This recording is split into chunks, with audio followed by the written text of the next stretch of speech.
Good evening. As emergency workers struggle to control raging wildfires on the Greek island of Rhodes, thousands of residents and tourists have been moved to safety from homes and hotels. Travel companies and airlines, including Jet2, Thomas Cook and TUI, have cancelled flights to the island.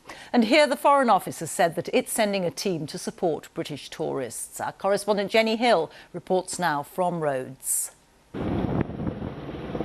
Unrelenting, unabated. Strong winds have whipped up the wildfires. Despite efforts to contain them, they're still blazing on 3 fronts. That's forced this country's largest ever fire evacuation. Please, this way! 19,000 people have fled their homes and hotels. It's not the way Emily thought her wedding party would end. Horrible.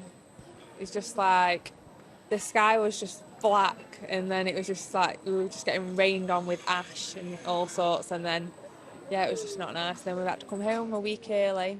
You could literally see the fire and it was really scary. At Rhodes Airport, some wait for flights home. Others just didn't know where else to go. Everyone is exhausted. So we got what we could, just pinched passports, everything, money. Left everything else.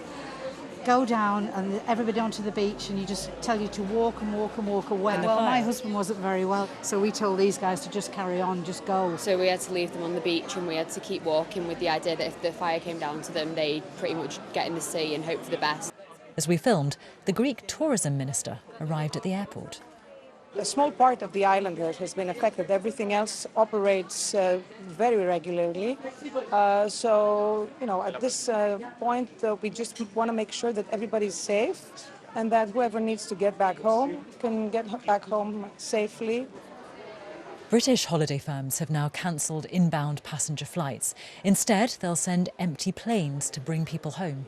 Even so, many tourists here told us they felt abandoned. This evening, the battle to contain the flames goes on. An anxious night lies ahead. That report by Jenny Hill. Well, as you've heard, this has all caused major travel disruption, and tourists who are affected and who've just returned from Rhodes have been talking about what happened. On our way back from the hotel, you could literally just see a whole cloud of smoke. It was horrible. I mean, you can see the sky turning red and cloudy and the mountains are disappearing with the thick smoke. Yeah, it was scary. I didn't know whether bus transfers were being cancelled or whether we were going to make it, because the smoke were coming over the hill.